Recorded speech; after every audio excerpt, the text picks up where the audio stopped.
എല്ലാവർക്കും നമസ്കാരം.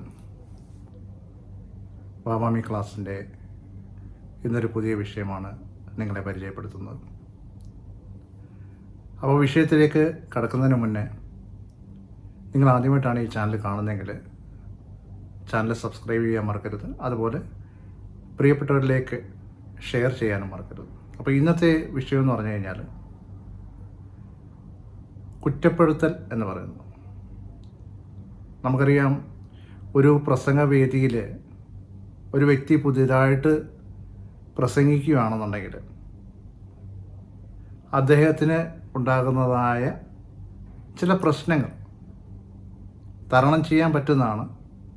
പക്ഷേ മറ്റുള്ളവർ അദ്ദേഹത്തെ കുറ്റപ്പെടുത്തുമല്ലോ, അല്ലെന്നുണ്ടെങ്കിൽ മറ്റുള്ളവർ തന്നെ പരിഹസിക്കുമല്ലോ എന്നുള്ള ആ ഒരു ചിന്തയിൽ പിന്നീട് ഒരു വേദിക്ക് വേണ്ടി അവർ ഒരുങ്ങാറില്ല. അപ്പോൾ അവർക്ക് വേണ്ടിയാണ് ഞാൻ ഇന്ന് ഈ ക്ലാസ് എടുക്കുന്നത്. പ്രിയമുള്ളവരെ, അങ്ങനെ നിങ്ങൾക്കൊരു സ്റ്റേജിൽ വെച്ച് സംഭവിച്ചിട്ടുണ്ടെന്നുണ്ടെങ്കിൽ, നിങ്ങൾക്ക് എന്തെങ്കിലും തെറ്റ് സംഭവിച്ചിട്ടുണ്ടെന്നുണ്ടെങ്കിൽ, അല്ലെങ്കിൽ പറഞ്ഞ വാക്കിനകത്ത് എന്തെങ്കിലും നഷ്ടമായി പോയിട്ടുണ്ടെന്നുണ്ടെങ്കിൽ, മറ്റുള്ളവർ നിങ്ങളെ കളിയാക്കുന്നുണ്ടെങ്കിൽ, അല്ലെങ്കിൽ മറ്റുള്ളവർ നിങ്ങളുടെ ഭാഷാ ശൈലിയെ ഇഷ്ടപ്പെടാതെ വരുവാണെന്നുണ്ടെങ്കിൽ, നിങ്ങളുടെ ശബ്ദത്തെ ഇഷ്ടപ്പെടാതെ വരികയാണെന്നുണ്ടെങ്കിൽ, നിങ്ങൾ പ്രസംഗവേദിയിൽ നിന്ന് പോവുകയല്ല, വീണ്ടും പുതിയ പുതിയ വേദികൾ തേടി പോവുകയാണ് ചെയ്യുന്നത്. മനസ്സിലായല്ലോ? പിന്നോട്ട് മാറുകയല്ല ചെയ്യേണ്ടത്, മുന്നോട്ട് തന്നെ പോകണം. നമ്മുടെ ശബ്ദത്തെ ഇഷ്ടപ്പെടുന്നവരുണ്ടായിരിക്കണം. നമ്മൾക്ക് വീണ്ടും പ്രസംഗിക്കാനെ കൊണ്ട് വേണ്ടി അവസരങ്ങൾ നമ്മൾ കാത്തിരിക്കണം. അപ്പോൾ അതാണ് നമ്മൾ കൂടുതൽ ശ്രദ്ധിക്കേണ്ടത്. ഒറ്റപ്പെടുത്തി അല്ലെന്നുണ്ടെങ്കിൽ കുറ്റപ്പെടുത്തി എന്ന് പറഞ്ഞ്, അല്ലെന്നുണ്ടെങ്കിൽ നമ്മളെ അവർ ഓരോ വാക്കുകൾ പറഞ്ഞ് കളിയാക്കി എന്ന് പറഞ്ഞ് നമ്മൾ പിന്മാറുകയല്ല ചെയ്യേണ്ടത്.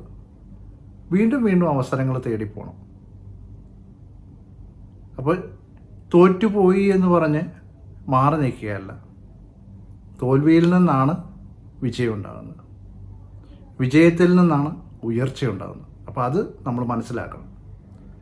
ഇപ്പോൾ ഒരാൾ കളിയാക്കി, അല്ലെന്നുണ്ടെങ്കിൽ ആരെങ്കിലും നമ്മുടെ ഭാഗത്ത് നിന്ന് എന്തെങ്കിലും തെറ്റ് സംഭവിച്ചു, അല്ലെന്നുണ്ടെങ്കിൽ എന്നെ കൊണ്ട് കഴിയത്തില്ല എന്ന് പറഞ്ഞ് നമ്മൾ മാറി നിൽക്കാതെ നമ്മൾ വീണ്ടും പുതിയ അവസരങ്ങൾ, അല്ലെന്നുണ്ടെങ്കിൽ ഒരു പുതിയ വേദി നമ്മൾ തിരഞ്ഞെടുക്കണം. എവിടെയെങ്കിലും നല്ലൊരു വേദി നമുക്ക് പ്രസംഗിക്കാനെ കൊണ്ട് വേണ്ടി. അന്ന് നമ്മൾ തോറ്റുപോയി, അല്ലെന്നുണ്ടെങ്കിൽ നമ്മുടെ കയ്യിൽ നിന്ന് തെറ്റ് സംഭവിച്ചു, നമ്മുടെ ഭാഷ നല്ലെന്നുണ്ടെങ്കിൽ നമ്മൾ സംസാരിച്ചുകൊണ്ടിരുന്നതിനകത്ത് നമ്മളെന്ത് നിർത്തിപ്പോയി എന്നുള്ളൊരു തോന്നൽ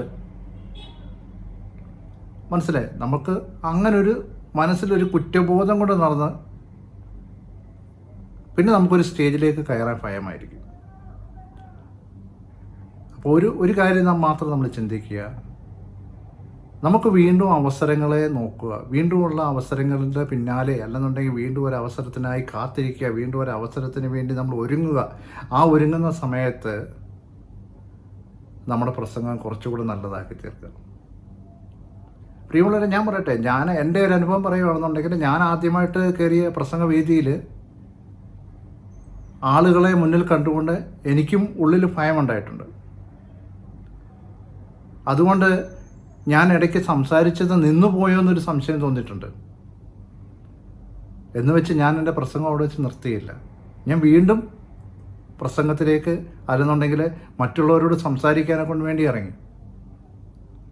അതാണ് ഞാൻ പറഞ്ഞത്, നമ്മൾ ഒരിടത്ത് വെച്ച് ഒരു ഏരിയയിൽ, അല്ലെന്നുണ്ടെങ്കിൽ ഒരു പ്രസംഗവേദിയിൽ നമ്മൾ സംസാരിക്കുന്നതിനകത്ത് തെറ്റ് സംഭവിച്ചു, അല്ലെന്നുണ്ടെങ്കിൽ നമുക്ക് വാക്കുകൾ നമുക്ക് കിട്ടാതെ പോയി എന്ന് പറഞ്ഞുകൊണ്ട് നമ്മൾ മാറി നിൽക്കുകയോ, അല്ലെന്നുണ്ടെങ്കിൽ ഒരാൾ നമ്മളെ കുറ്റപ്പെടുത്തി, അല്ലെന്നുണ്ടെങ്കിൽ നമ്മുടെ കുറവുകൾ പറഞ്ഞു എന്ന് പറഞ്ഞുകൊണ്ട് പ്രസംഗവേദിയിൽ നിന്ന് ഒരു കാരണവശാലും നിങ്ങൾ പിന്മാറരുത്. പ്രസംഗത്തെ ഇഷ്ടപ്പെടുന്നുണ്ടെങ്കിൽ, നിങ്ങൾ പ്രസംഗത്തിലേക്ക് വരാനെ കൊണ്ട് ആഗ്രഹിക്കുന്നുണ്ടെങ്കിൽ, നിങ്ങൾ ഒരു കാരണവശാലും പിന്മാറരുത്. മുന്നോട്ട് തന്നെ നീങ്ങുകയാണ് ചെയ്യേണ്ടത്. ആ മുന്നോട്ട് പോകുമ്പോൾ മാത്രമേ നമുക്ക് പുതിയ പുതിയ അവസരങ്ങളും, അതുപോലെ തന്നെ പുതിയ പുതിയ സ്റ്റേജുകളും, പുതിയ പുതിയ ആളുകളെയും കിട്ടത്തുള്ളൂ. അപ്പോൾ നമ്മൾ മനസ്സിലാക്കണം, പിന്മാറാനല്ല, നേരെ മറിച്ച് വീണ്ടും മുന്നോട്ട് തന്നെ പോകാനാണ് നോക്കേണ്ടത്.